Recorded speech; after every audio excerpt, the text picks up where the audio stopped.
அல்ஹம்துலில்லாஹி ரப்பில் ஆலமீன் வஸ்ஸலாத்து வஸ்ஸலாமு அலா சய்யிதில் முர்சலீன் வ அலா ஆலிஹி வ அஸ்ஹாபிஹி அஜ்மஈன்.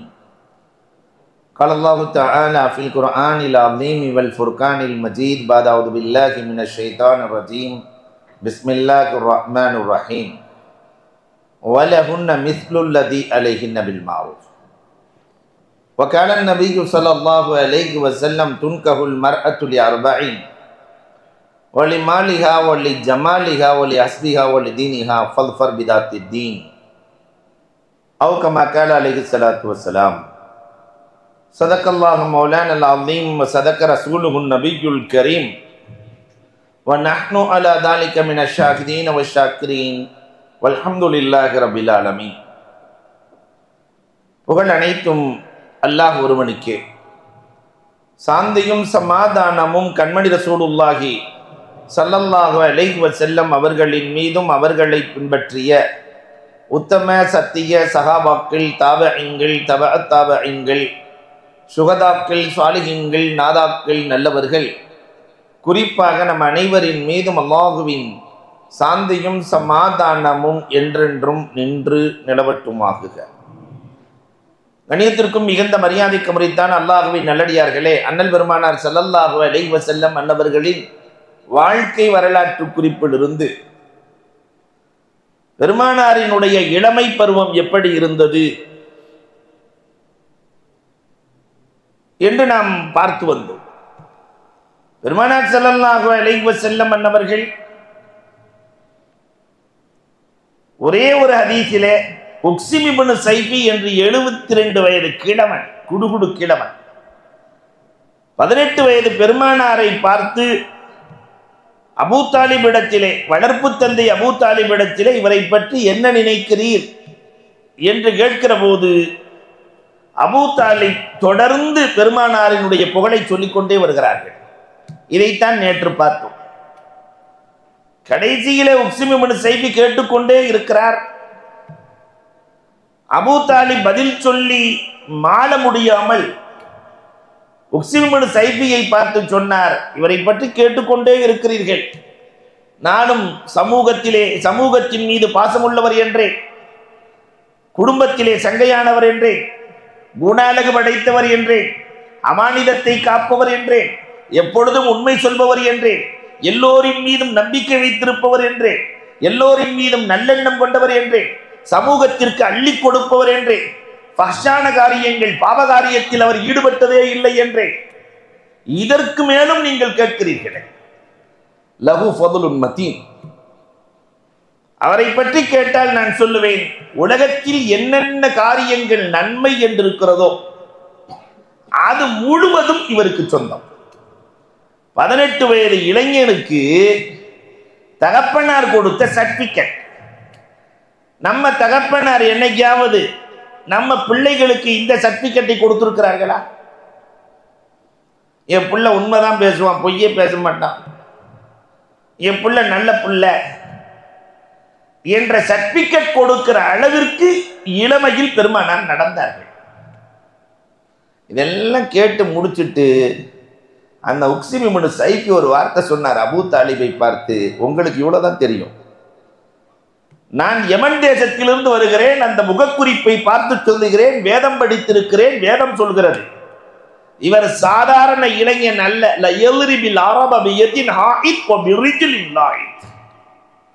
இந்த இளைஞன் யார் தெரியுமா? அபூ தாலிப். ஒரு காலம் வரும், உலகம் முழுவதும் இந்த இளைஞனின் காலடியில் இருக்கும்.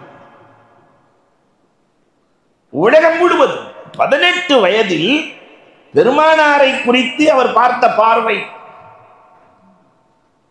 இந்த இளைஞன் எப்படி வருவான் என்ற அந்த பார்வை இருக்கிறது அல்லவா, இதுதான் பெருமானார் ஸல்லல்லாஹு அலைஹி வஸல்லம் அவர்கள் சம்பாதித்தது. இந்த நாயகம் 20 வயதிலே ஹலஃபுல் ஃபுதூல் என்ற இயக்கத்தில் சேருகிறார்கள். ஹலஃபுல் ஃபுதூல் என்றால் என்ன? யாருக்கும் அநீதி அளிக்க கூடாது, அநீதிக்கு போராடுகிற இயக்கம். ரசூலுல்லாஹ் பிறந்த காலத்துல 4 இயக்கம் இருந்துச்சு. ஹலஃபுல் அஹாபீஸ் இருந்துச்சு, ஆனால் பெருமானார் ஸல்லல்லாஹு அலைஹி வஸல்லம் அவர்கள் இந்த இயக்கத்தில் உறுப்பினராக இணைந்திருந்தார்கள். அநீதத்துக்காக போராடினார்கள். ஹர்புல் ஃபுஜ்ஜார் பெருமானார் 21 வயதிலே அரபு தேசத்தை மக்காவை நோக்கி வருகிற படையெடுப்பில் கலந்து கொண்டு, சிறிய படையெடுப்பில் கலந்து கொண்டு மக்காவை பாதுகாத்தார்கள். இதற்கு பிறகு பெருமானார் 22 வயதிலே ஷாமுக்கு சம்பாதிக்க செல்கிறார். பொதுவாகவே அரபுகளுக்கு ஒரு பழக்கம் இருக்கும், கூட்டு வணிகம். கோடை காலத்திலே ஷாமுக்கு செல்வார்கள், குளிர்காலத்திலே யமனுக்கு செல்வார்கள். ஊரில் இருக்கிற எல்லோருடைய பணத்தையும் திரட்டி மொத்த வியாபாரம், வருகிற லாபத்தில் கொடுத்த அளவிற்கு பிரித்துக் கொள்வார்கள். ஆனா இன்னைக்கு அப்படி வியாபாரம் செய்யறதுக்கு யாரையும் நம்பி கொடுக்குற மாதிரி இல்லை. கொடுத்த மொத்தமா அடிச்சுட்டு போயிடுறாங்க, அல்லது பேப்பர்ல மட்டும் கணக்கு இருக்கு, கைக்கு வர்றதே இல்லை. இது சமூகத்தினுடைய சூழல். அன்பிற்குரியவர்களை எண்ணி பார்க்கிறோம். பூமான் நபிகள் கோமான் ஸல்லல்லாஹு அலைஹி வஸல்லம் சிரியாவுக்கு 22 வயதிலே மைசராவோடு, யார் அந்த மைசரா? ஹதீஜா ரலியல்லாஹு தஆலாவினுடைய அடிமை மைசரா. பெருமானார் வணிகம் செய்கிறார்கள். இந்த வணிகத்தை 2-3 ஆண்டுகளாக பார்த்து கொண்டே இருக்கிற மைசரா, பெருமானாரினுடைய வியாபாரம் எல்லாம் எப்படி இருந்துச்சுன்னு சொன்னா, அதிக முதலீடு, குறைவான லாபம். அவர் வியாபாரத்திலே போய் நின்றால் பரக்கத் பெறுகிறது, வாடிக்கையாளர்கள் வருகிறார்கள். அந்த வியாபாரத்தில் பொய் இல்லை, நேர்மை இருந்தது. அவர் வெயிலிலே நின்றால் மேகம் குடைபிடிக்கிறது. இதெல்லாம் மைசரா 2-3 ஆண்டுகளாக பார்த்து கொண்டே இருக்கிறார். இந்த மைசரா தான் ஹதீஜா ரலியல்லாஹு இடத்திலே சொல்லுகிறார், 25 வயதிலே பெருமானாருக்கு குடும்ப வாழ்க்கை ஆரம்பமாகிறது. இன்றைய தலைப்பும் அப்படித்தான், பெருமானாரின் குடும்பம், திருமணம் தருகிற பாடங்கள். இதான் இன்னைக்கு தலைப்பு. பெருமானார் ஸல்லல்லாஹு அலைஹி வஸல்லம் அவர்கள் 11 மணங்களை முடித்தார்கள். அதில் முதல் மணம் அன்னை ஹதீஜா ரலியல்லாஹு தஆலாவை மணம் முடிக்கிறார்கள் பெருமானார் ஸல்லல்லாஹு அலைஹி வஸல்லம். 2 மணங்களை முடித்து தோல்வி கண்ட ஹதீஜா இப்பொழுது சகோதரி கதீஜா ரலியல்லாஹுவினுடைய சகோதரி தான் போய் மாப்பிள்ளை பார்க்கிறாங்க. பெருமானாரினுடைய குணாதிசயங்கள், நடைமுறைகள் அனைத்தையும் பார்த்து விட்டு கதீஜாவிடத்திலே சொல்ல, மைசராவும் துணையாக சொல்ல, கடைசியில் அப்துல் முத்தலிப் இடத்திலே பேசப்பட்டு திருமணம் நடக்கிறது. திருமணத்துக்கு பெருமானாருக்கு தேவையான பொருளை எல்லாம் வாங்கி கொடுத்தது கதீஜா தான். எல்லாம் வாங்கி கொடுத்து திருமணம் நடக்கிறது. கோடீஸ்வரி கதீஜா ஏழை நாயகம் கண்மணி ரசூலுல்லாஹி ஸல்லல்லாஹு அலைஹி வஸல்லத்தை மணமுடிக்கிறார்கள். வரலாறு மாறுகிறது. உலகம் அழிகிற வரை பெருமானார் ஒரு ஹதீஸ் சொன்னார்கள், கமுலமினர் ரிஜாலி கஸீர், ஆண்கள்ல பரிபூரணத்துவத்தை பெற்றவர்கள் நிறைய பேர்கள் இருக்கிறார்கள், ஆனால் பெண்களில் 4 பேர் தான். Khadija, Fatima, Mariam, Asiya. இந்த 4 பேர் தான் காமிலானவர்கள், பரிபூரணமானவர்கள் என்று பெருமானார் ஸல்லல்லாஹு அலைஹி வஸல்லம் சொல்லுகிறார்கள். அதில் அன்னை ஹதீஜா ரலியல்லாஹு தஆலா. அவங்க தர்ற முதல் பாடம் என்ன தெரியுமா? இன்னைக்கு உலகத்துல அந்த பாடம் மட்டும் இருந்துச்சுன்னா எந்த குடும்பமும் தோற்காது. களைத்து வருகிற கணவனுக்கு ஆறுதல் சொல்லுகிற மனைவி. வீட்டுக்குள்ள நுழையும் போதே மனைவி கணவனுக்கு ஆறுதலாக இருந்தால் அந்த இல்லம் சிறப்பாக இருக்கும். இன்னைக்கு எல்லாம் படிச்சுட்டு வரும்போது எப்படி வர்றாங்கன்னு சொன்னா 50-50. நான் ஒரு நாள் சோறாக்குறேன் சமையல், நீ ஒரு நாள். நானும் சம்பாதிக்கிறேன், நீ சம்பாதிக்கிற, இல்லையா? நாம நியாயத்தை சொல்ல போனால் சார்பு கொள்கை இருந்தால் தான் குடும்பம் சிறப்பாக இருக்கும். அது என்ன சார்பு கொள்கை? நம்முடைய முன்னோர்கள் எல்லாம் நாம் கண்டதெல்லாம் எப்படி என்றால், ஆம்பளைக்கு சம்பாதிக்க தெரியும், சமையல் செய்ய தெரியாது, டீ கூட போட தெரியாது, மனைவியை சார்ந்துதான் இருக்கணும். பெண்ணுக்கு சம்பாதிக்க தெரியாது, ஆனா சமையல் அற்புதமா செய்வார்கள். சம்பாத்தியத்தில் கணவனை சார்ந்து இருக்க வேண்டும். கணவன் மனைவியை சார்ந்தும் மனைவி கணவனை சார்ந்தும் இருக்கிற இந்த சார்பு கொள்கை திருமணத்தில் இருந்த சந்தோஷம், நிம்மதி, ஆனந்தம். இன்னைக்கு 2 பேருமே படிச்சுட்டு ஹாய் ஹாய் இல்லையா? நாம ஒரு காலம் பார்த்திருக்கிறோம், ரஹமத்துல்லாங்கிற பேருள்ள ஆளுக்கு கல்யாணமே பண்றதுக்கு பொண்ணு கிடைக்காது, மாப்பிள்ளையும் கிடைக்காது. ரஹமத்துல்லான்னு சொன்னா சிக்கல். ஏன்னா மாப்பிள்ளை பேரை சொல்லக்கூடாது, அஸ்ஸலாமு அலைக்கும் ரஹமத்துல்லான்னு சொல்ல வேண்டி இருக்குல்ல. அந்த சிக்கலுக்காக வேண்டிய ரஹமத்துல்லாவை கட்ட மாட்டாங்க. ஏன்னா ரஹமத்துல்லான்னு சொல்ல வேண்டியிருக்கு, புருஷன் பேரை சொல்ல வேண்டியிருக்குன்னு. இப்ப கால மாற்றம், பேரெல்லாம் சொன்னாங்க, பேர் சொல்லி அழைச்ச காலம் மாறி இன்னைக்கு அப்படிலாம் இல்லை. டே குண்டா வாடா. இது இன்றைய உலகம். இனி வருகிற காலத்தில் என்ன நடக்குமோ, திருமணம் முடிப்பார்களோ முடிக்க மாட்டார்களோ என்ற சூழலுக்கு சமூகம் தள்ளப்பட்டு கொண்டிருக்கிறது. அன்பிற்குரியவர்களை, அன்னை கதீஜா ரலியல்லாஹு தஆலா அப்படி அல்ல, பெருமானாருக்கு ஆறுதல் சொல்லுகிறவனை. எந்த நிலையில் ஆறுதல் சொன்னார்கள்? பெருமானார் வகியை வாங்க சென்று விட்டு வருகிறார்கள். வகியை வாங்க சென்று விட்டு வருகிறார்கள். மலையிலே தனித்திருக்கிறார்கள். ஜிப்ராயிலை சந்தித்தார்கள். முதலில் ஜிப்ராயிலை பார்த்தவுடன் பதட்டம், கடுமையான பதட்டம், காய்ச்சலாக மாறுகிறது. பெருமானார் ஸல்லல்லாஹு அலைஹி வஸல்லம் கதீஜாட்ட போய் சொல்றாங்க, 2 வருஷமா மலைக்கு போயிட்டு இருக்கிறார், ஒன்றும் சம்பாதிக்கல.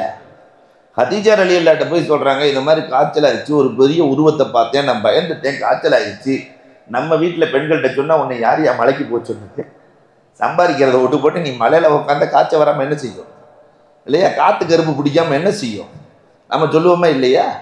ஆனா பெருமானார் ஸல்லல்லாஹு அலைஹி வஸல்லத்தினுடைய அன்பு மனைவி என்ன செய்தார்கள் தெரியுமா? என்ன ஆறுதல் வார்த்தை!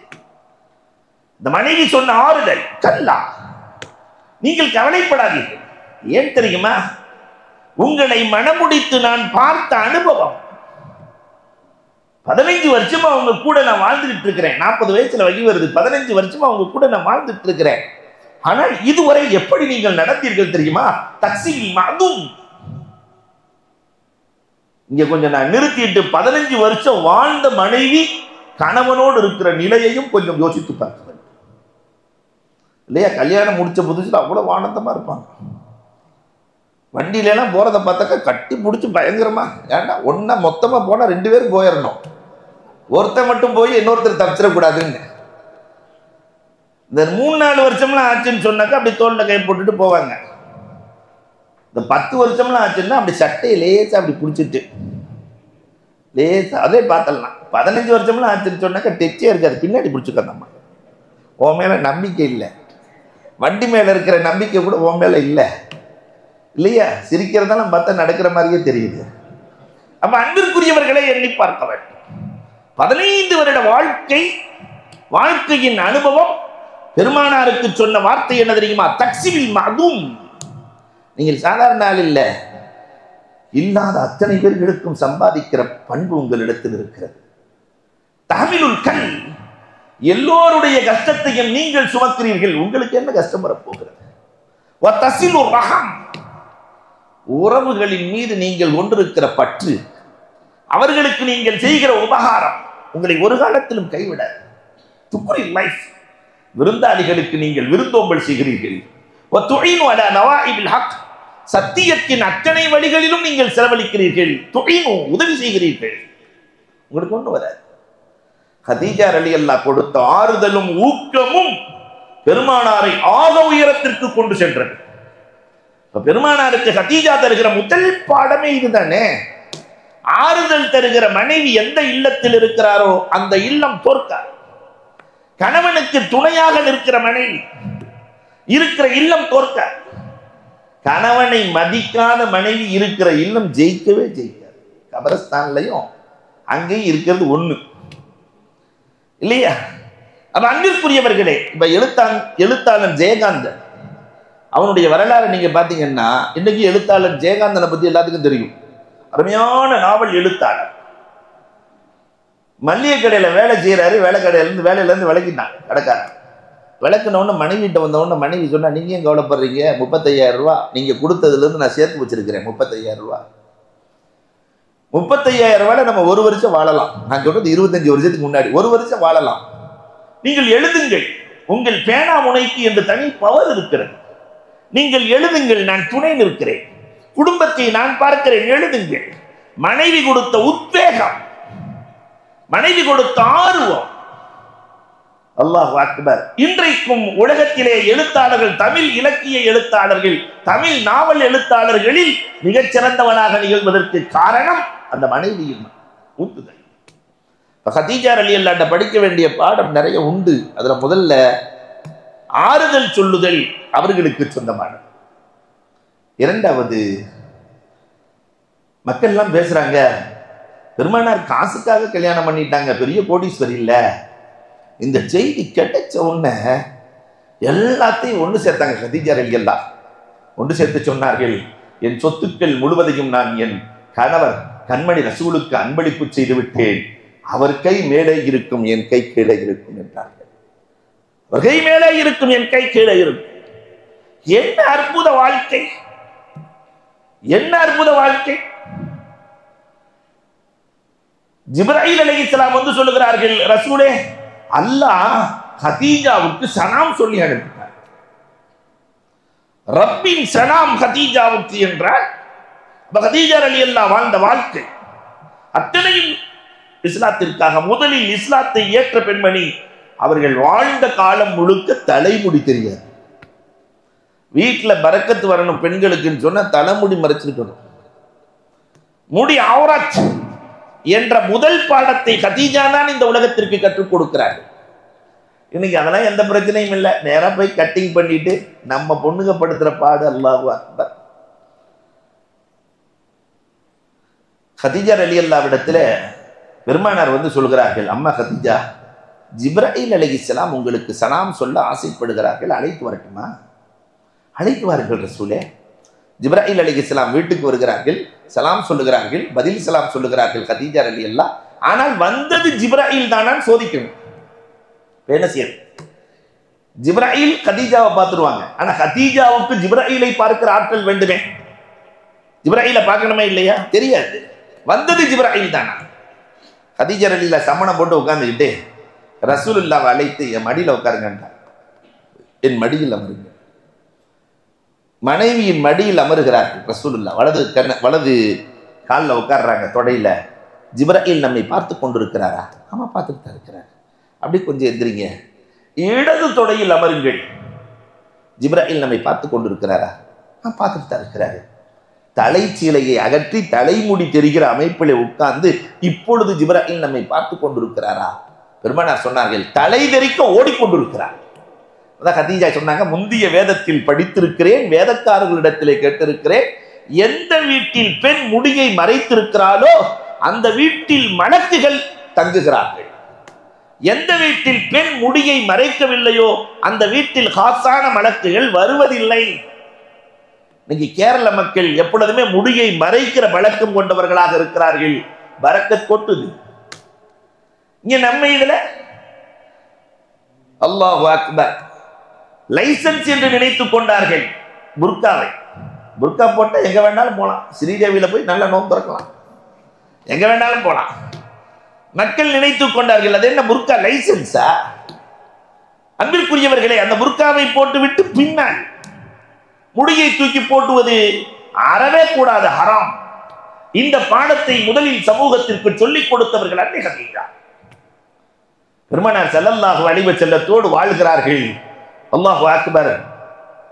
3 ஆண் குழந்தைகள், 4 பெண் குழந்தைக்கு தாயாக இருந்து அன்னை கதீஜா ரலியல்லாஹு தஆலா, கோடீஸ்வரி கதீஜா, இந்த இஸ்லாத்தின் வளர்ச்சிக்காக செலவழித்து செலவழித்து செலவழித்து ஒன்றுமில்லாமல் காய்ச்சல், கடும் காய்ச்சல், போர்த்தி கொள்ள கோடீஸ்வரி கதீஜாவுக்கு போர்த்த போர்வை இல்லை.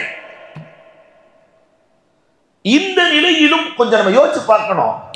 ரசூலை ஒரு நாள் பேசியிருப்பாங்களா? நம்ம அம்மா 1 பவுன் கொடுத்துருச்சுன்னு சொன்னா அது பேச்சுற பேச்சு.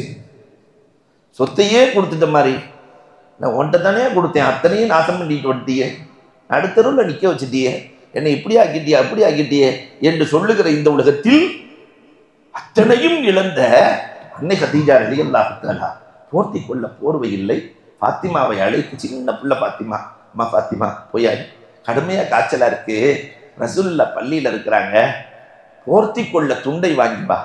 பெருமானார்கிட்ட சொன்ன உடனே பெருமானார் கண்களில் கண்ணி துண்டை எடுத்து கொடுக்கிறார்.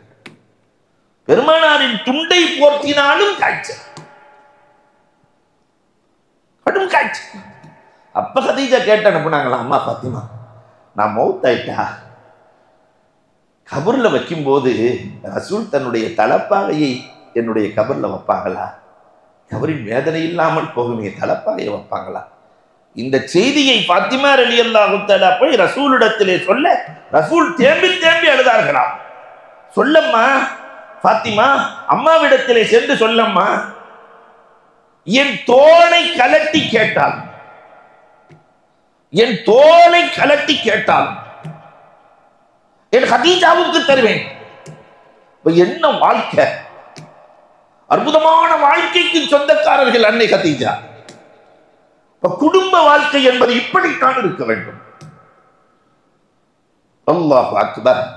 அல்லாஹ் ரப்பல் ஆலமீன் இந்த வாழ்க்கை வாழ நம் அனைவருக்கும் தௌஃபீக் செய்வாங்க. ஒருவரை ஒருவர் பிடித்த ஆனந்தமாய் வாழுகிற வாழ்க்கை. இரண்டாவதாக பெருமானார் ஸல்லல்லாஹு அலைஹி வஸல்லம் மணமுடித்தது சௌதா. சௌதா தருகிற பாடம் என்னவென்றால், இயற்கையிலேயே பொறுமையான மனைவி சௌதா ரலியல்லாஹு தஆலா. கதீஜா ரலியல்லாஹு வயசு ரொம்ப கூட, ஆனா பொறுமை. ஆயிஷா ரலியல்லாஹு தஆலாவை விட வயது அதிகம், ஆனால் பொறுமை. சௌதா ரலியல்லாஹு தஆலாவுக்கு பெருமானார் ஸல்லல்லாஹு அலைஹி வஸல்லம் சௌதா ரலியல்லாஹு தஆலாவை மணமுடிக்கிறார்கள். ஒரு நாள் ஆயிஷா ரலியல்லாஹு தஆலா ஹரீரா பாயாசம் காய்ச்சிறாங்க. பாயாசம் காய்ச்சி அது கொஞ்சம் கெட்டியாகவும் காய்ச்சிட்டாங்க. இது சௌதா ரலியல்லாஹு பிடிக்கல. ஆயிஷா ரலியல்லாஹு தஆலா சொன்னாங்களாம், பாயாசத்தை சாப்பிடுங்கன்னு சொன்னாங்க. உடனே இல்லைம்மா எனக்கு வேணாம் சௌதா. ரெண்டாவது தடவை ஆயிஷா ரலியல்லாஹு தஆலா எல்லாரும் சாப்பிட்றாங்களே, நீங்கள் சாப்பிடுங்க. இல்லை எனக்கு அது வேணாம். பொம்பளைய பொதுவாக வேணான்னு சொல்லிட்டு அது வேணாம் தான். ஆம்பளையாவது மாற்றிடலாம், பொம்பளையில மாற்றுறது ரொம்ப சிரமம். மூணாவது தடவை சொல்கிறோன்னே வேணான்னு சொன்னோன்னே அந்த பாயாசத்தை எடுத்து ஆயிஷா ரலியல்லாஹு தஆலா மூஞ்சியில் வச்சு தேய்ச்சிட்டாங்க, சௌதா மூஞ்சியில். இதெல்லாம் பெருமானார் பார்த்துக்கிட்டே இருக்கிறாங்க. பார்த்த உடனே பெருமானார் ஸல்லல்லாஹு அலைஹி வஸல்லம் சொன்னாங்களா, சௌதாட்ட இவ்வளவா பொறுமையாக இருக்கிறது, நீயே எடுத்து தேய்மா. அந்த சின்ன பிள்ளை அது தேய்ச்சி விட்டுச்சு முகத்தில், நீயும் தேய். சௌதா ரலியல்லாஹு தஆலா ரசூல் சொன்னா பார்த்தாதே எடுத்து மூஞ்சில வச்சு அப்படின்னாங்க. பெருமானார் ஸல்லல்லாஹு அலைஹி வஸல்லம் சிரிக்கிறார்கள். இவ்வளவு பொறுமையோடு இருக்கிறீர்களே. பொறுமைக்கு சொந்தக்கார அந்த சௌதா தன்னுடைய தினத்தையே, பெருமானார் ஒரு நாளைக்கு ஒரு மனைவி இடத்தில் இருப்பார்கள், 11 பேர்களிடத்திலேயும் மாறி மாறி இருப்பார்கள்.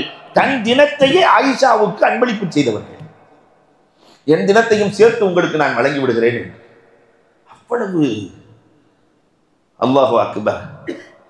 அற்புதத்துக்கு சொந்தக்காரர்கள் சௌதா. விட்டுக் கொடுக்கிற மனம், இந்த குடும்பத்தில் விட்டுக் கொடுக்கிற மனம் வந்துவிட்டால் அந்த இல்லம் சுபிச்சமாக இருக்கும் என்பதற்கு சௌதாதான் சான்று.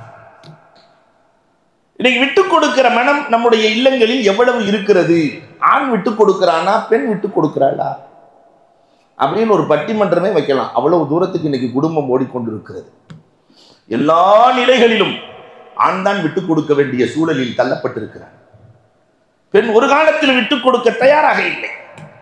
தமிழ்ல சொல்லுவாங்க, விட்டுக் கொடுப்பவர்கள் கெட்டு போவதில்லை, கெட்டு போவர்கள் விட்டுக் கொடுப்பதில்லை. நான் ஏற்கனவே நினைவுபடுத்தி இருக்கிறேன், இருந்தாலும் சொல்றேன். நம்ம சமையலறை குறிப்பு கூட விட்டுக் கொடுத்தலை சொல்லிக் கொடுக்கிறது. சமையலறையில் இந்த தேங்காய் சட்னியும் தக்காளி சட்னியும் நீங்க பார்த்துருக்கலாம். இந்த தேங்காய் சட்னி விட்டே கொடுக்காது, போட்டு அரைச்சுக்கிட்டே இருந்தான் தான் இல்லையா? தக்காளி சட்னி அப்படி இல்லை, போட்டோம்னா என்ன செஞ்சிடும், ஒரு அரை சட்னி ரெடி ஆகிடும்.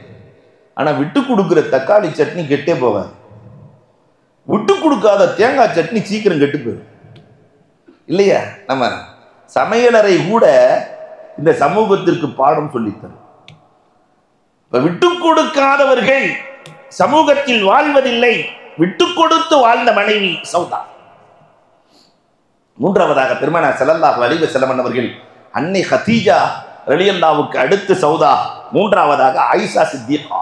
ஆயிஷா ரலியல்லாஹு தஆலாவை பெருமானார் கனவுல 2 முறை காட்டப்பட்டு 3 முறை ஜிப்ராயில் அலைஹிஸ்ஸலாம் ஆயிஷாவின் தோற்றத்தையே காட்டி இவர்களை மணக்க வேண்டும் என்று சொல்லி அதற்கு பிறகு பெண் பேசப்படுகிறார். அல்லாஹு அக்பர். உஸ்மான் இப்னு மத்ஊன் ரலியல்லாஹு தஆலாவினுடைய மனைவி தான் ரசூல் ஸல்லல்லாஹு அலைஹி வஸல்லத்துக்கு ஆயிஷா ரலியல்லாஹு தஆலாவை பத்தி பேசுறாங்க. பேசி திருமணம் எல்லாம் நடக்கிறது. ஐஷா ரலியல்லாஹு தஆலா 9 வயதிலே மதீனாவிற்கு வந்ததற்கு பிறகு பெருமானார் ஸல்லல்லாஹு அலைஹி வஸல்லம் ஒன்று சேர்ந்தார்கள். வரலாறு நிறைய இருக்கிறது. ஆனாலும் அந்த ஆயிஷாவிடத்திலே ஏராளமான பாடம் இருக்கிறது. உலகத்திற்கு ரசூலின் கல்வியை கொண்டு வந்து சேர்த்தவர்கள் ஆயிஷா. அதனால பெண் கல்வி கூடாது என்று இந்த மார்க்கம் ஒரு காலத்திலும் சொல்லவே சொன்னார். பெண்களுக்கு கல்வி தேவை என்பதற்கு ஆயிஷா ரலியல்லாஹை விட பெரிய சான்று யார் இருக்க முடியும்? ஒருவர் ரலியல்லாஹு தஆலா போய் கேட்கிறாங்க, ஆயிஷா நீங்கள் கல்வியாளர் ஆச்சரியம் இல்ல, ரசூலின் மனைவி, நீங்கள் கவிஞர் ஆச்சரியம் இல்ல, அபூபக்கர் ரலியல்லாஹுவின் மகள், உங்க தகப்பனார் பெரிய கவிஞர், ஆனால் மருத்துவம் செய்கிறீர்களே. ஆயிஷா ரலியல்லாஹு தஆலா டாக்டர், மருத்துவம் செய்கிறீர்களே, இது எப்படி செய்கிறீர்கள்? சொன்னாங்களா, இதுவும் ரசூல் கொடுத்த பிச்சை தான். பெருமானார் தான் கற்றுக் கொடுத்தார்கள். மனிதனுக்கு அல்லாஹ் 2 மூலப்பொருளை தேர்வு செய்கிறான். இந்த உடலை படைக்க அல்லாஹ் மண்ணை தேர்வு செய்தான். மண்ணில் இந்த உடல் படைக்கப்பட்டது. உடலுக்கு பிரச்சனை என்றால் மண்ணிலே மருந்து இருக்கிறது. தலைவலியா, கால்வலியா, வயிற்று வலியா, இடுப்பு வலியா, மண்ணிலே மருந்து இருக்கிறது. இந்த உடல் இயங்குவதற்கு அல்லாஹ் நஃபக்து ஃபீஹி மின் ரூஹி, என் ரூஹை ஊதி இருக்கிறேன் என்கிறான். அல்லாஹ்வினுடைய ரூஹ் உள்ளே இருக்கிறது. அதனாலதான் அல்லாஹ் செய்யற எல்லா வேலையும் இவன் செய்வான். ஆக்குதல், அழித்தல், உடைத்தல், எடுத்தல் எல்லாம் செய்வான். அதனால ரூஹுக்கு பிரச்சனை என்றால், மனப்பிரச்சனை என்றால் மண்ணிலே மருந்து இல்லை. அலாபி திக்ரில்லா, திக்ரிலேயும் திலாவத்திலும் தான் மருந்து இருக்கிறது. இதை வைத்துத்தான் நான் சிகிச்சை அளிக்கிறேன் என்று சொன்னார்களே ஆயிஷா. யார் உருவாக்கியது? பல பிரச்சனைகளுக்கு ஆயிஷாவின் தீர்வு முத்திரை. கிட்டத்தட்ட 5 வருஷம் போராட்டம். உமர் ரலியல்லாஹுடைய காலத்தில் 5 வருஷம் போராட்டம். ஒரு மசலாவுக்கு கணவன் மனைவி ஒன்று சேர்ந்து விட்டார்கள். திடீர்னு ஒரு ஆளு கதவை தட்டி கணவனை கூப்பிட்ட, குளிப்பு கடமையா இல்லையா? என்ன சட்டம்? ஒவ்வொருத்தரும் ஒவ்வொரு மசாலா சொல்றாங்க. சிக்கலான பிரச்சனை. கடைசியில ஸைத் பின் சாபித் ரலியல்லாஹு தஆலா, நான் போய் அம்மா ஆயிஷாட்ட கேட்டு வர்றேன்ட்டாங்க. ஆயிஷா ரலியல்லாஹு விட 15 வயசு கூட. நான் போய் ஆயிஷா ரலியல்லாஹு போய் கேட்டு வர்றேன்ட்டு போறாங்க. ஆயிஷா ரலியல்லாஹு போய் அஸ்ஸலாமு அலைக்கும், ஒரு மசாலா கேட்கறதுக்காண்டி வந்திருக்கிறேன், இந்த மசாலா போய் கேட்க முடியுமா? ஒரு பொம்பளையிட்ட போய் கணவன் மனைவி ஒன்று சேர்ந்ததுக்கு பின்னாடின்னு சொல்லி ஆரம்பிக்க முடியுமா? இல்லை, கேட்கலான்னு வந்தேன், ஆனால் கேட்க முடியாது, அதனால நான் போயிட்டு வர்றேன்னாங்க. அந்த அம்மாவுக்கு வந்ததே ரோசம். ஆயிஷாவுக்கு, நான் உங்கள் தாய், ரசூலின் மனைவி, உங்கள் தாய், தாயிடத்தில் பிள்ளை கேட்பதற்கு அனுமதி இல்லையா? என்ன வேண்டுமானாலும் கேளுங்க. அப்ப கேட்கும் போதுதான் ஆயிஷா ரலியல்லாஹு தஆலா சொன்னாங்க, கணவன் மனைவி ஒன்று சேர்ந்து விட்டாலே குளிப்பு கடமையாகிவிடும். மணி வெளியேற வேண்டும் என்ற அவசியம் இல்லை, விந்து வெளியேற வேண்டும் என்ற அவசியம் இல்லை. குடிப்பு கடமை என்ற சட்டம் யாரால் கொடுக்கப்பட்டது? அன்னை ஆயிஷா சித்திகா ரலியல்லாஹு தஆலாவால் இந்த உம்மத்திற்கு கிடைத்தது. கல்விக்கு அல்லாஹு அக்பர். ஆயிஷா சித்திகா ரலியல்லாஹு பெரிய பாடம். இந்த உம்மத்தில் நல்ல டாக்டர்கள் வேணும், இந்த உம்மத்திற்கு பெண் வக்கீல்கள் வேண்டும். இன்னைக்கு எவ்வளவு கஷ்டங்கள் இந்த உம்மத்தில். அதை உருவாக்குகிற சமூகமாக பாதுகாப்போடு கூடிய கல்வியாளர்கள் தேவை என்று ஆயிஷா அழகான பாடம் தருகிறார்கள். பெருமானார் ஸல்லல்லாஹு அலைஹி வஸல்லத்தினுடைய மகள் ஃபாத்திமாவுக்கும் ஆயிஷாவுக்குமே சண்டை வந்துருச்சு. பொதுவாகவே இயற்கையிலே சண்டைங்கிறது இல்லையா, இந்த நாத்துனா சண்டைங்கிறது துன்யாவில் எல்லா இடத்துலையும் நடக்கும், கோயம்புத்தூரை தவிர. ஏன்னா நான் ஊருக்கு போகணுமா இல்லையா? உலகத்தில் நாத்துனாவை பிடிச்சிருக்கிற மனைவி உலகத்தில் யாராவது இருக்காங்களா?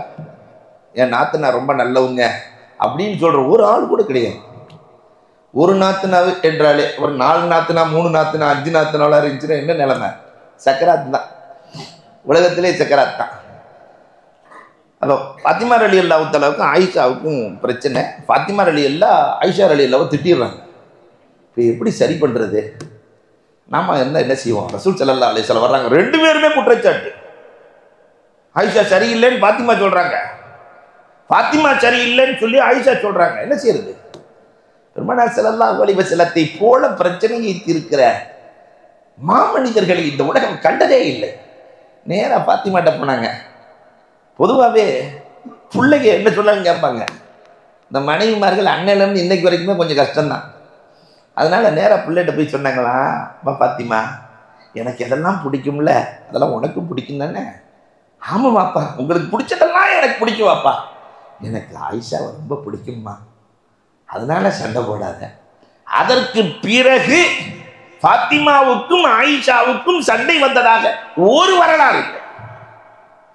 பிரச்சனையை தீர்க்கிற விதம் அழகு. ஆனா நம்ம ஆம்பளை எல்லாம் பிரச்சனையில பெட்ரோலை ஊத்திடுவான். சில பேர் சண்டை வரும்போது பெட்ரோலையோ மண்ணெண்ணையோ ஊத்தி விட்டு இல்லையா பத்தி எரியும். ஆனா பெருமானார் ஸல்லல்லாஹு அலைஹி வஸல்லம் அவர்கள் அழகாக தீர்த்து வைக்கிற பண்பாடு. ஆயிஷா ரலியல்லாஹு தஆலாவுக்காக வேண்டி அவர்கள் இல்லை என்றால் நமக்கு தயம்மமுடைய ஆயத்தில்லை. அவர்களால் தானே இந்த உம்மத்திற்கு தயம்மம் என்ற சட்டம் கிடைத்தது.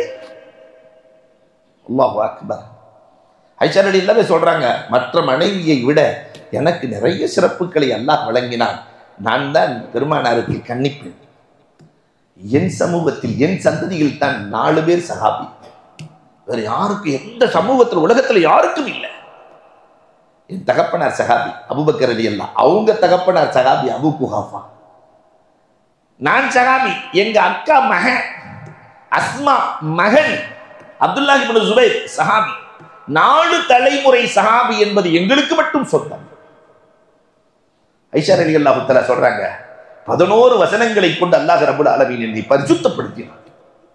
பகீரத்தானவங்க ஆயிஷா, இட்டுக்கட்டு இஃப்கி ஆயிஷா, ஆயிஷா மேலேயே இட்டுக்கட்டு வந்துச்சு.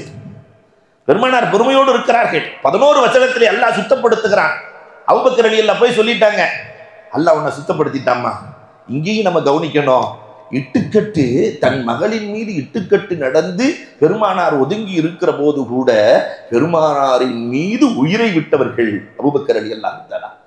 மகளுக்குன்னு ஒண்ணு, என் மகளையே நம்பல அப்படின்லாம் வரல. அல்லாஹ் அக்பர். பெருமானாரோடு நின்றவர்கள்.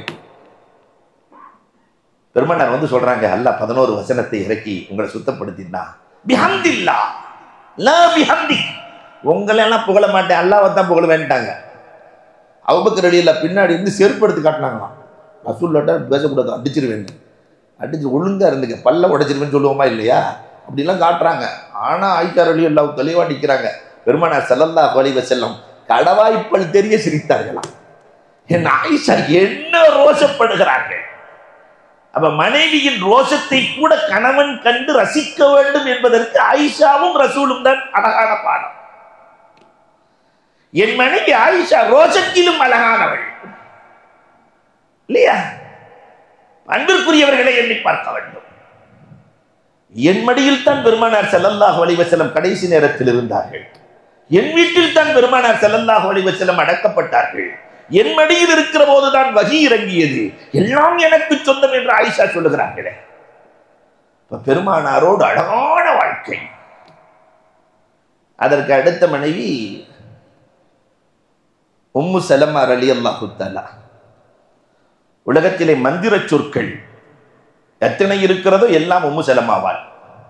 உம்மு சலமா அபூ சலமா 2 பேரும் அழகான வாழ்க்கை. அபூ சலமா இறந்து போயிடுறாரு.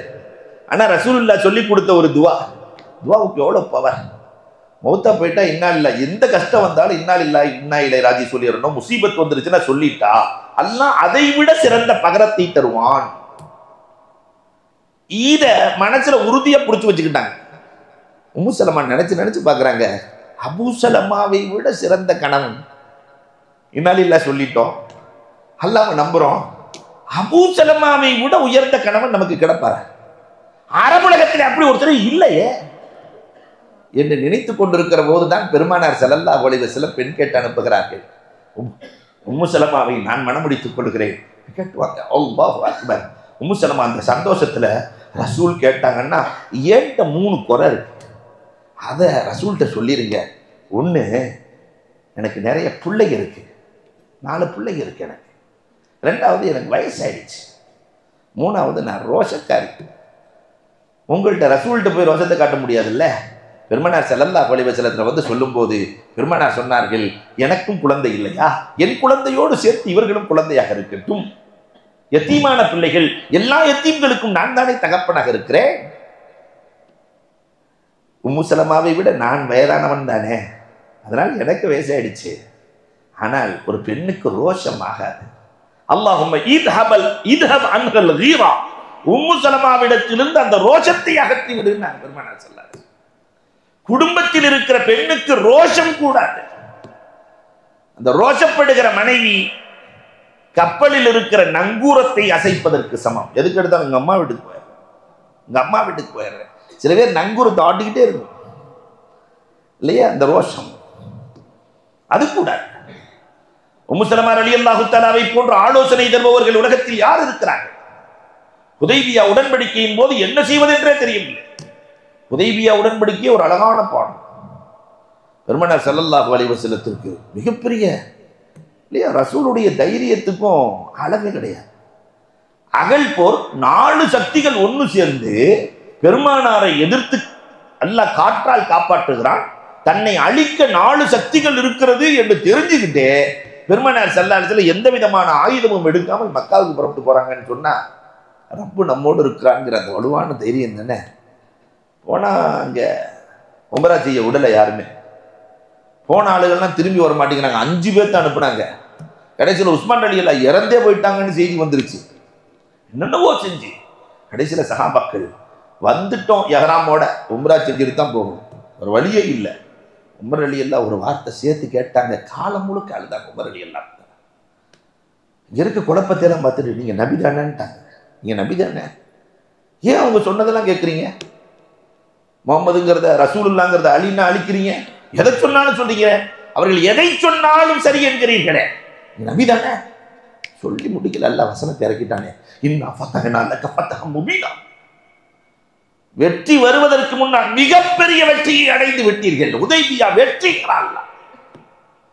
ஒரு பயத்தை போட்ட அல்லாஹ் ரப்பல் ஆலமீன் உள்ளத்துல. யூதர்கள் நசாராக்கள் குறைஷிகளே ஒப்பந்தத்திற்கு வந்து விட்டார்களா? பயங்கரமான வலுவானவர்களே முகம்மதை பார்த்து பயந்து விட்டார்கள். எல்லாம் பயந்துட்டாங்க. மிகப்பெரிய வெற்றி என்று அல்லாஹ் ரப்பல் ஆலமீன் பேசுகிறான். கடைசியில உம்ராவை என்ன செய்யறது? உம்ராவை செய்ய முடியாது. எல்லாம் குழப்பத்தில் இருக்கும்போது முஸ்லிமா ரலியல்லாஹு தஆலா மொட்டை அடிச்சுட்டு கிளம்புங்க ரசூலே, நடக்கிறத பாருங்க. ரசூலுல்லாஹ் மொட்டை அடிச்சாங்க, எல்லாம் போய் அமைதியாக உட்காந்து மொட்டை அடிச்சுட்டு கிளம்பிட்டாங்க. அற்புதமாக ஆலோசனை கொடுத்த மனைவி உம்மு ஸலமா ரலியல்லாஹு தஆலா. கொண்ட அதிகமாக இருக்கு. ரசூலுல்லாஹ்ட்ட போய் அழுகிறாங்க. குளிப்பு கடமையாயிருச்சுன்னு சொன்னாக்க நான் தலையை ஃபுல்லாக தண்ணி ஊற்றி குடிச்சா தலைவலி வந்துடுது, என்ன செய்யறது ரசூலே? அவர்களுக்காக வேண்டியே அல்லாஹ் சட்டத்தை மாற்றினான். நிறைய கொண்டை உள்ள பெண்கள் தலை முழுவதும் தண்ணீரை ஊற்ற தேவையில்லை, அடிப்பகுதி நனைந்தால் போதும்.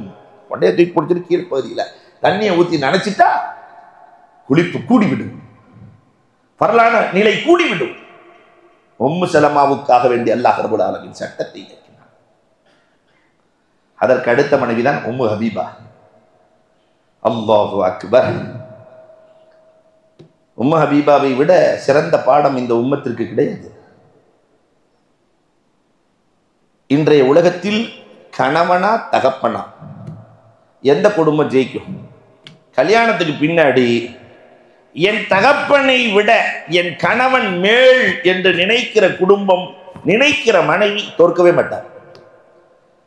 என் தகப்பனை விட என் கணவன் எனக்கு மேல் என்று நினைக்கிற மனைவி இருக்கிற குடும்பம் தோற்க. என்னுடைய கணவனை விட என் தகப்பன் தான், எங்க டேடி தான் எனக்கு முக்கியம்னா அந்த குடும்பம் வீணா போயிடுச்சுன்னு. இதற்கு அடையாளம் உம்மு ஹபீபா. உம்மு ஹபீபா சாதாரணமான பெண் அல்ல. உம்மு ஹபீபாவின் திருமணத்திற்கு நஜ்ஜாசி மன்னர் மகர் ரசூலுக்கு 4000 திர்ஹம் அனுப்பி வைத்தார். அந்த உம்மு ஹபீபா ரலியல்லாஹு தஆலா தகப்பனார் அபு சுஃபியான். அபு சுஃபியான் சாதாரண ஆள் இல்லை, குறைஷி குல தலைவர். ரசூலுல்லாஹ் உட்கார்ந்து இருக்கிற நாற்காலியில வந்து உட்கார்ந்தாரு. என் கணவர் அமருகிற நாற்காலியில் அமருகிற தகுதி இல்லை எந்திரிட்டாங்க. தகப்பனை விட கணவன் மேல் என்ற நிலை இன்னைக்கு அப்படி இல்லை. நான் இயற்கை அடிக்கடி சொல்றது ஒன்று, இந்த கீரனூர்ல இருந்து கூட அந்த ஒரு கிளிப் அனுப்பி வச்சாங்க, நீங்கள் எல்லாம் கேட்டு இருக்கலாம். இன்னைக்கு இந்த நிலைக்கு காரணம் யார் தெரியுமா? பெண்கள். ஆம்பளைய இயற்கையாகவே எல்லாருமே, எல்லா ஆண்களுமே 95-98% பிள்ளைகளிடத்திலே சொல்லித்தான் வளர்க்கிறோம். டே அம்மா மறந்துடக்கூடாதுடா, தாயிடா, பெத்தவடா, வாழ்க்கையில ஒரு நாள் அவளை கைவிட்டுறாதடா, அவ இல்லைன்னா நீ இல்லடா இப்படின்னு எல்லா ஆம்பளைகளுமே பிள்ளைகளுக்கு சொல்லுவாங்க. ஆனா எந்த பெண்ணாவது தன் பிள்ளைகளிடத்துல, டேய் உங்க வாப்பாவை அத்தாவை விட்டுறாதடா, நான் வயிற்றுல தான்டா சுமந்து பெற்றேன் உங்களை, ஆனா அவன் தகப்பனார் என்னையும் உன்னையும் தலையில சுமக்கிறாரா. ஒவ்வொரு கணவனும் இதைத்தான் செய்கிறான். திருமணத்திற்கு பிறகு ஒவ்வொரு கணவனும் திருமணத்திற்கு பிறகு இறக்கிற வரை மனைவியையும் பிள்ளைகளையும் தலையிலும் தோளிலும் சுமக்கிறார். எல்லா கணவன் தனக்குன்னு சம்பாதித்த கணவன் இல்லை. தனக்குன்னு யாரு சம்பாதிக்கிறா? எல்லாம் மனைவி மக்கள், மனைவி. தனக்குன்னு இந்த ஆம்பளை சேர்க்கிறான்னா ஒன்னே ஒன்னு சேர்ப்பான். தனக்குன்னு சேர்க்கிறது இந்த ஆம்பளை. பிரஷர் 160, சுகர் 430, கொலஸ்ட்ரால் 300, இதை ஃபுல்லா தனக்குன்னு சேர்த்துக்கிட்டு குடும்பத்துக்கு ஃபுல்லா இதுதான் சம்பாதிக்கிற சம்பாத்தியம் அத்தனையும் குடும்பத்துக்கு. அப்ப மனைவி என்னைக்காவது பிள்ளைகளை கூப்பிட்டு, டே அவங்க வாப்பா அவங்க தகப்பனார் நம்மளை தோல்ல சுமக்கிறாரா, வாழ்க்கையில் அவரை மறந்துடக்கூடாதுரா, தகப்பனை மறந்தா நமக்கு உஜீவனம் கிடைக்காதுரா, உணவு கிடைக்காதுரா சொல்லுகிற மனைவிகள் இல்லை. நம்ம ஊர்ல எல்லாம் எப்படின்னா, கோயம்புத்தூரை சொல்லல, நான் வெளியூரை சொல்றேன். நம்ம ஊர்ல எல்லாம் எப்படி சொல்லுவாங்கன்னா, பிள்ளைகிட்ட கொப்பனை நம்பாத, அது லூசு, அது பேச்சை கேட்டா நீ விளங்க மாட்டடா, ஒரு காலத்துல எங்க ஒப்பனை நம்பிராதடா, இப்படியே சொல்லி சொல்லி, நான் சிரிக்க சொல்லவில்லை, இப்படியே சொல்லி சொல்லி என்ன ஆச்சு தெரியுமா, 60 வயதுக்கு மேலே இருக்கிற பெற்றோர்கள் வீடுகளில் அனாதைகளாக, பக்கத்தில் உட்கார்ந்து பேசுகிற இளவல்களே, பக்கத்தில் உட்கார்ந்து பேசுகிற பிள்ளைகள் இல்லை. தகப்பனாருக்கு முன்னாடி உங்களுக்கு என்ன செய்து வாப்பா, நான் என்ன செய்யட்டும், உங்களுக்கு என்ன தேவை இருக்கிறது, உங்களுடைய கடந்து வந்த பாதையின் தடங்கள் என்ன, நீங்கள் சொல்லித் தருகிற வழிகள் என்ன, கேட்கிற பிள்ளைகள் இல்லை. நம்ம காலத்திலேயே இல்லையே, வருங்காலத்தில் எப்படி இருக்கும்? இதற்கு யார் காரணம்? அந்த விதை போட்ட பேச்சு தான் காரணம். அத்தாக்கு ஒன்றும் தெரியாது, அத்தாக்கு ஒன்றும் தெரியாது, அத்தாக்கு ஒன்றும் தெரியாது. அதனால பசங்க எல்லாமே, நீங்க எல்லாம் நிறைய இளவல்கள் இருக்கிறீங்க, இப்படி நினைச்சா மாத்திக்கிறணும். தகப்பனாருக்கு ஒன்றும் தெரியாது, தகப்பனாருக்கு ஒன்றும் தெரியாதனால தான் நீங்க அறிவாளியா வந்திருக்கீங்க. அல்லாஹு அக்பர். அன்புக்குரியவர்களை எண்ணி பார்க்க வேண்டும். இதுல உம்மு ஹபீபா ரலியல்லாஹு தஆலா கணவனை மதித்த மனைவி. உலகத்தில் எங்கு கணவன் மதிக்கப்படுகிறார்களோ அந்த இல்லங்கள் தோற்பதே இல்லை. அடுத்த ஹப்ஸா ரலியல்லாஹு தஆலா, உமர் ரலியல்லாஹு தஆலாவினுடைய மகள் ஹப்ஸா ரலியல்லாஹு தஆலா. அல்லாஹு அக்பர். குர்ஆனை எப்பொழுதுமே தன் மனதில் வைத்திருந்த முதல் ஹாஃபிதா, குர்ஆனோடு தொடர்பு கொண்ட பெண்மணி யார்தான்? ஹப்ஸா ரலியல்லாஹு தஆலா. அல்லாஹு அக்பர். அதற்கு அடுத்து ஸைனப் பின்த் ஜஹ்ஷ் ரலியல்லாஹு தஆலா. பெருமானார் ஸல்லல்லாஹு அலைஹி வஸல்லம் அதிகம் தர்மம் செய்த ரசூலின் மனைவி. துலுல் யத். அப்ப பெண்களுக்கு தர்ம சிந்தனை அல்லாஹ் கொடுத்திருக்கிற பெரிய பொக்கிஷம். நம்முடைய இல்லங்களில் தர்ம சிந்தனையை வளர்க்க வேண்டும். அடுத்த மனைவி ஸைனப் பின்த் ஹுஸைமா உம்முல் ஐத்தாம், யத்தீம்களின் தாய். யாராவது யத்தீம்கள் இருந்தா, ரசூலுல்லாஹ்வுடைய காலத்திலே அவங்க வஃபாத் ஆயிட்டாங்க, 8 மாசம் தான் வாழ்ந்தாங்க. 8 மாசத்துல 9 யத்தீமை எடுத்து வளர்த்தார்கள். உம்முல் ஐத்தாம். அதற்கு அடுத்து மைமூனா ரலியல்லாஹு தஆலா. இபாதத்திற்கு ஒரு மைமூனா. வீட்டிலே பரக்கத் வர வேண்டுமானால் அங்கே இபாதத் வர வேண்டும். அந்த இபாதத்தில் மைமூனாவுக்கு நிகர் யாரும் இல்லை. அவாபில் தொழுகையிலிருந்து அத்தனையும் தொழுவார்கள். அடுத்து சஃபியா ரலியல்லாஹு தஆலா. அல்லாஹு அக்பர். யூத பெண்ணாக இருந்தவர்கள் சஃபியா ரலியல்லாஹு தஆலா போர்க்களத்திலே கிடைத்ததற்கு பிறகு பெருமானார் மணமுடிக்கிறார்கள். குடும்பத்தின் மீது பாசம், உறவுகளை நேசித்தல். சனிக்கிழமை எப்பயுமே சஃபியா ரலியல்லாஹு தஆலா சனிக்கிழமையை நேசிப்பாங்க. இது ரசூலுல்லாஹ்விட்ட போய் சொல்லப்படுது. என்ன சனிக்கிழமையை நேசி? ரசூலே, நான் நேசித்தது உண்மைதான், உங்களை திருமணம் முடிப்பதற்கு முன்னால். நான் யூத பெண் இல்லையா? சனிக்கிழமை தானே எங்களுக்கு சிறப்பான நாள். உங்களை மணமுடித்ததற்கு பிறகு அல்லாஹ் ரப்பல் ஆலமீன் மீது ஆணையாக நான் ஜும்மாவை நேசிக்க ஆரம்பித்தேன். கடைசி பெண்மணி தான் ஜுவைரியா. கலிமத்துஹா கலிமத்தே கசாலா. அந்த அம்மா பேசிச்சுன்னா மான் பேசின மாதிரி இருக்குமா. ஆயிஷாவே பயந்துருவாங்க. ரசூலை மயக்குகிற அழகு பேச்சு, அழகு பேச்சு. ஜுவைரியா ரலியல்லாஹு தஆலா மென்மையாக பேசுவார்கள். பொதுவாகவே மென்மை இருக்கிற இடம் தோக்காது. சாதி ரொம்ப மென்மையான ஆள். சக்கராத் ஆளில் இருக்கும்போது சாதியிட்ட போய் கேட்டாங்களா, ஏதாவது உபதேசம் பண்ணுங்கன்னு. ஏன் வாய் மாதிரி வாழ்ந்து கொண்டார். ஒரு பாய் மாதிரி வாழ்ந்து கொண்டா வாழலாம். வாய் மாதிரின்னா புரியல. 25 வருஷத்துக்கு முன்னாடி என் வாய் ஃபுல்லாக பல்லு இருந்துச்சா? ஆமாம் இருந்துச்சு. இப்போ இருக்குதா பல்லு? இல்லை, எல்லாம் காணாம போயிடுச்சு, கொட்டிருச்சு. பக்கத்தில் நாக்கு இருந்துச்சே, அன்னைக்கு இருந்துச்சா? இருந்துச்சு. இன்னைக்கு இருக்கு. அப்போ தான் சாதி சொன்னாங்களாம், கடினமாக இருந்த பல் காணாமல் போனது, மென்மையாக இருந்த நாவு அன்றைக்கும் இருக்கிறது, இன்றைக்கும் இருக்கிறது. கடினம் காணாமல் போகும். மென்மையாக வாழ்ந்தவர்கள் ஜுவைரியா. இந்த வாழ்க்கை நிறைய பாடங்களை தருகிறது. அந்த பாடங்களின்படி வாழ அல்லாஹ் தௌஃபீக் செய்வானாக. வாஹிரு தஅவானா அல்ஹம்துலில்லாஹி ரப்பில் ஆலமீன். அன்புக்குரியவர்களே, நீங்கள் மசாலா சொல்லிடுறேன். அஜத் வந்திருக்கிறாங்க. ஒரு 10 நிமிஷம் கூட இருந்து இதையெல்லாம் நீங்கள் அனுபவிக்க வேண்டும். காரணம், ஒரு எழுத்தாளர் இங்கே வந்திருக்கிறாங்க. தமிழகத்தில் எழுத்தாளர்கள் இல்லை. அது ஹதீஸுகளையும் தப்சீர்களையும் குர்ஆனையும் நேரடியாக எழுதுகிற எழுத்தாளரே இல்லை. அந்த நேரத்தில் 1500 ஆண்டுகளில் எத்தனை எழுத்தாளர் வந்திருக்காங்கன்னு சொன்னால் ஒரு 50 பேர். அதில் மிக பிரசக்தி பெற்ற எழுத்தாளர். ஒரு கல்லூரியில் 30 ஆண்டுகளுக்கு மேலே ஆசிரியராக பணி செய்யக்கூடிய மிகப்பெரிய ஆளுமை முகமது அலி அஜத் வந்திருக்கிறாங்க. அவங்க மிஷ்காத், மக்பூல் செய்யப்பட்ட நூல் மிஷ்காத், அதை கொண்டு வந்திருக்கிறாங்க. அதனால் நம்ம வீடுகளில் எப்படி குர்ஆன் இருந்தால் பரக்கத்தோ, அதே மாதிரி மிஷ்காத் இருந்தாலும் பரக்கத். ரசூலே இல்லத்திற்கு அழைத்து செல்லுகிற அற்புதமான நூல். அதனால் அதை பற்றி அஜர்த்தே சொல்லுவாங்க இன்ஷா அல்லாஹ். இன்றைய துவா, உடம்பு வலி, கஷ்டங்கள், கடுமையாக உடம்புக்கு கடுமையான வலியாக இருக்குன்னா அதை ஓதுனா போதும். ஊதினா ஒரு 3 தடவை, அல்லாஹும்ம அதுஹபில் பாஸ ரப்பன்னாஸ் இஷ்ஃபி அன்த ஷாஃபி லா ஷிஃபா இல்லா ஷிஃபாஉக் ஷிஃபாஉக லா யுகாதிரு ஸக்மா.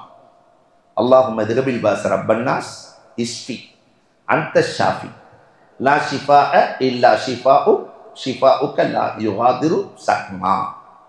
இதை நீங்கள் எல்லாருமே மனப்பாடம் பண்ணணும். இன்ஷா அல்லாஹ் கேட்டதின்படி அமல் செய்கிற தௌஃபீக்கை அல்லாஹ் நம் அனைவருக்கும் நசீவாக்குவானாக.